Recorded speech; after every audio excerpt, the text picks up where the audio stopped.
ଜୟ ଜଗନ୍ନାଥ ସାଙ୍ଗମାନେ good morning. ଆଉ ସକାଳ ଆଜି ଗାଧା ହେଇ ପଳେଇ ଆସିଛି ଦୋକାନ ମାସରେ। ତ ଝାଟା ଫାଟା ବି ସଫା କରିଦେଇଛି, ଏବେ ସଫା ସବୁ କରିଦେଇଛି। ଯିବା ଗୋଟେ କାମ ଗୋଟେ ଅଛି, କାମଟା ଷ୍ଟାର୍ଟ କରିବା କାମ। କାଲି ଯେଉଁ ସେ ଗ୍ଲାସ୍ଟା ଚେଞ୍ଜ କଲି, ନୂଆ ଗ୍ଲାସ୍ଟା ଗୋଟେ ଆସିଲା, ସେଇ ଗ୍ଲାସ୍ ବି ଭାଙ୍ଗିଗଲା। ଆଉ ଥରେ ଆଜି ଗୋଟେ ଗ୍ଲାସ୍ଟା ଅର୍ଡ଼ର କରିବାର ଅଛି, କାହିଁକିନା ସେ ଗ୍ଲାସ୍ ଯେତିକି ପତଳା ଦେଉଛି ନା ଆମେ, ସେ ଗ୍ଲାସ୍ର ଅବସ୍ଥା ରହୁନି। ଟିକେ ଯଦି ପ୍ରେସ୍ କଲେ ଟକ୍ କରିନା ଫାଟି ଯାଉଛି। ଦେଖିବା କ'ଣ ହେଉଛି, ଆଉ ଥରେ ଅର୍ଡ଼ର କରିଛି ତ ଆସିବ ଆଉ ଥରେ 12ଟା ଘଣ୍ଟା ବେଳୁ।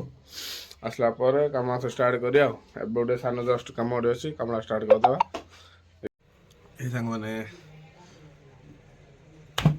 ମୋବାଇଲ ଯେଉଁ କାମ ଥିଲା କାମ ସରାଇ ଦେଇଛି, ବସିଛି। ଆଉ କିଛି ତ କାମ ନାହିଁ, ଯାହାକି କାଲି ଯେଉଁ ଡ୍ୟାମେଜ୍ ହେଇଥିଲା ଗୋଟେ ଗ୍ଲାସ୍ଟି ଆଉ ଥରେ ଆଣିଥିଲି, ଚେଞ୍ଜ କଲି, ସେଇଟା ବି ଡ୍ୟାମେଜ୍ ହେଇଗଲା।